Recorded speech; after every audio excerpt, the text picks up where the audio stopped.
இன்னைக்கு நம்முடைய கிளாஸ்ல வந்து பாத்தீங்கன்னா BEd second year third semester அதுல வந்து பாத்தீங்கன்னா இந்த ப்ராக்டிக்கல் எக்ஸாம் பத்தி தான் ஒரு சில முக்கியமான விஷயம் நான் உங்களுக்கு சொல்ல போறேன். இப்போ வந்து பாத்தீங்கன்னா இந்த ப்ராக்டிக்கல் எக்ஸாம் பத்தி நான் ஒவ்வொரு ரெக்கார்ட் நோட்டும் எதுக்காக எழுதுறோம், அந்த ரெக்கார்ட் நோட்ல இருந்து என்னென்னலாம் கொஸ்டின் கேட்பாங்க சொல்லி ஆல்ரெடி நான் வீடியோ வந்து நம்ம சேனல்ல அப்லோட் பண்ணியிருக்கேன். நீங்க வந்து நம்முடைய சேனல் போய் பிளேலிஸ்ட் போய் பாத்தீங்கன்னா BEd second year third semester commission ஒர்க்குன்னு சொல்லி ஒரு ஃபோல்டர் இருக்கும்.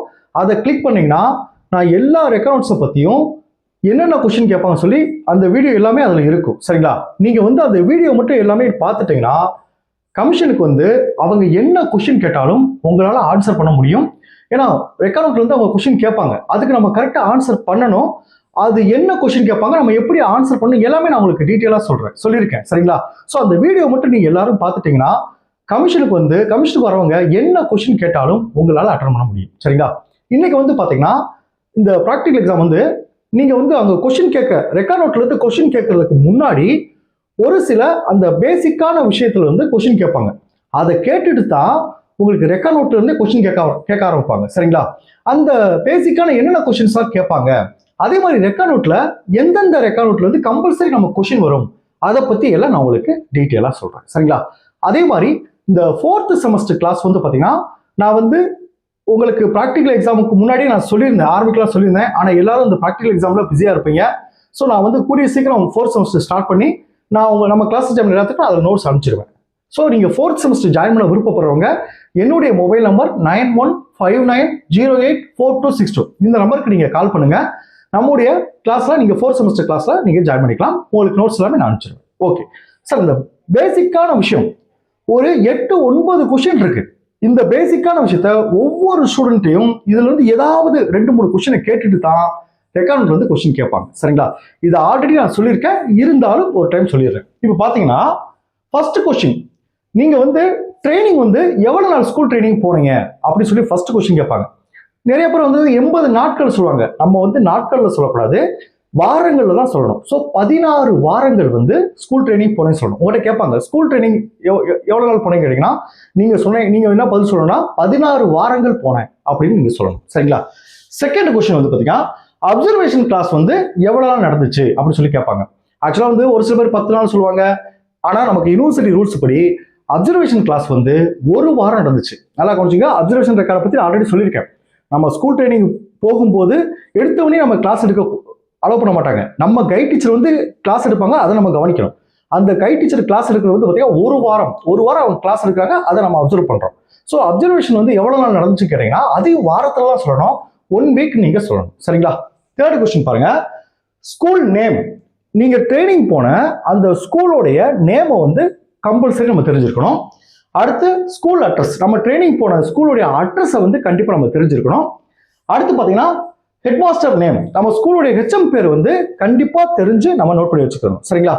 அதே மாதிரி 6வது பாத்தீங்கன்னா நம்முடைய கைட் டீச்சர் நேமும் நமக்கு தெரிஞ்சிருக்கணும். அடுத்து 7 பாத்தீங்கன்னா ஸ்டாண்டர்ட், அதாவது நீங்க எந்த ஸ்டாண்டர்டுக்கு கிளாஸ் எடுத்தீங்க அப்படின்னு சொல்லி கொஸ்டின் கேட்பாங்க. நல்லா கவனிச்சுங்க. இந்த இடத்துல ஒரு சில பேர் தப்பு பண்ணிடுவாங்க. அதாவது என்னன்னு பாத்தீங்கன்னா நம்ம ரெக்கார்ட் நோட்ல லெசன் பிளான் வந்து எந்த ஸ்டாண்டர்ட் நம்ம எழுதிருக்கோமோ அந்த ஸ்டாண்டர்டுக்கு தான் நம்ம கிளாஸ் எடுக்க போகணும்னு சொல்லணும். சரிங்களா? இப்போ பாத்தீங்கன்னா ஒரு சில ஸ்கூல்ல வந்து 6th எடுக்க சொல்லியிருப்பாங்க, 7th எடுக்க சொல்லியிருப்பாங்க, 9th எடுக்க சொல்லியிருப்பாங்க. இந்த மாதிரி மாறி அனுப்பியிருப்பாங்க. பட் நம்ம ரெக்கார்ட் நோட் வந்து பாத்தீங்கன்னா ஏதாவது ஒரு ஸ்டாண்டர்டுக்கு நம்ம எழுதிருப்போம்.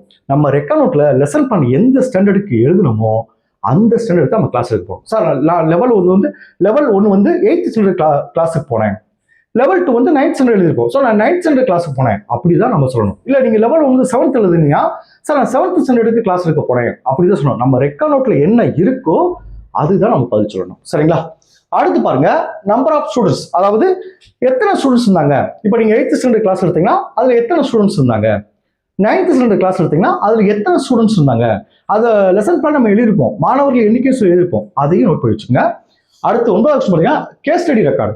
நீங்க வந்து கேஸ் ஸ்டடிக்கு வந்து எந்த மாணவர்கள், கேஸ் ஸ்டடி ரெக்கார்டு வந்து எல்லாரும் எழுதிருப்போம், அதுல ஒரு மாணவர் நம்ம எடுத்திருப்போம், அந்த மாணவருடைய பெயரை வந்து கண்டிப்பா தெரிஞ்சு வச்சுக்கோங்க. சரிங்களா? சோ இந்த 9 விஷயத்த ஃபர்ஸ்ட் தெரிஞ்சு வச்சுக்கோங்க. அதாவது நல்லா கொஞ்சம் மறுபடியும் சொல்லிடுறேன். எவ்வளவு நாள் ஸ்கூல் ட்ரைனிங் போனீங்கன்னா 16 வாரங்கள். அப்சர்வேஷன் கிளாஸ் எவ்வளவு நடந்துச்சுன்னா 1 வாரம்.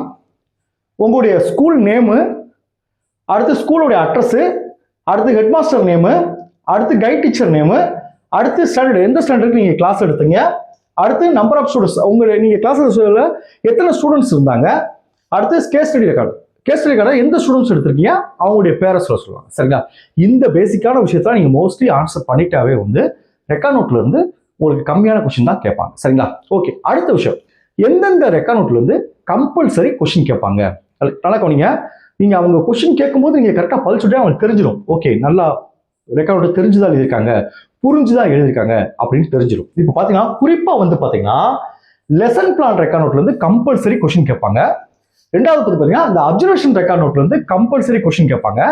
தேர்டு பாத்தீங்கன்னா மைக்ரோ டீச்சிங் இந்த மூணாவது ரெக்கார்ட் நோட் வந்து, இப்போ நான் சொல்ற இந்த ரெக்கார்ட் நோட்ல ஒரு சில ஸ்டூடெண்ட்ஸ்க்கு வந்து இந்த ரெக்கார்ட் வந்து கொஸ்டின் கேட்காம கூட இருக்கலாம். ஆனா மைக்ரோ டீச்சிங் ரெக்கார்டு பாத்தீங்களா, அதுல கம்பல்சரி ஒவ்வொரு ஸ்டூடெண்ட்ஸ்க்கும் கொஸ்டின் கேட்பாங்க. ஏன்னா இதுதான் ஒரு டீச்சருக்கான தகுதி இந்த நோட்டு. சரிங்களா? இந்த நோட்ல இருந்து ஒவ்வொரு ஸ்டூடெண்ட்டுக்கும் கொஸ்டின் இருக்கும். நான் ஆல்ரெடி சொல்லியிருக்கேன், இந்த நோட்டை பத்தி நான் வந்து ரொம்ப தரவா நான் உங்களுக்கு கிளாஸ் எடுத்திருக்கேன். நீங்க நம்முடைய சேனல் பிளேலிஸ்ட்ல பாத்தீங்கன்னா உங்களுக்கு டீட்டெயிலா புரிஞ்சிடும். சரிங்களா? அடுத்து பாத்தீங்கன்னா டெமான்ஸ்ட்ரேஷன் ரெக்கார்டு, இதுதான் லாஸ்டா உங்களுக்கு நடத்துறேன். சரிங்களா? இந்த நோட்ல இருந்து கொஸ்டின் கேட்பாங்க. அடுத்து test and measurement record note, அடுத்து சைக்காலஜி ரெக்கார்டு. இந்த 2 ரெக்கார்ட் நோட்டை பத்தியும் நான் நடத்த வேண்டியிருக்கு. நான் நாளை மறுநாள் வந்து இந்த 2 நோட்ல இருந்து, இந்த டெஸ்ட் அண்ட் மெஷர்மெண்ட் ரெக்கார்ட் நோட்ல இருந்தும் இந்த சைக்காலஜி ரெக்கார்ட் நோட்ல இருந்தும் என்னென்ன கொஸ்டின் கேட்பாங்க, அது எதுக்காக எழுதுறோம், அந்த கொஸ்டின் வந்து என்னென்னலாம் கேட்பாங்க அப்படின்றத நான் நாளை மறுநாள் வந்து இந்த 2 ரெக்கார்ட் நோட்டை பத்தி நான் உங்களுக்கு கிளாஸ் எடுத்துறேன். அதையும் கவனிச்சுங்க. அவங்க என்ன கொஸ்டின் கேட்டாலும் உங்களால சொல்ல முடியும். சரிங்களா? அடுத்து பாத்தீங்கன்னா இன்ஸ்ட்ரக்ஷன் மெட்டீரியல் ரெக்கார்ட். இந்த ரெக்கார்ட் நோட்ல இருந்து பாத்தீங்கன்னா கம்பல்சரி உங்களுக்கு கொஸ்டின் இருக்கும்.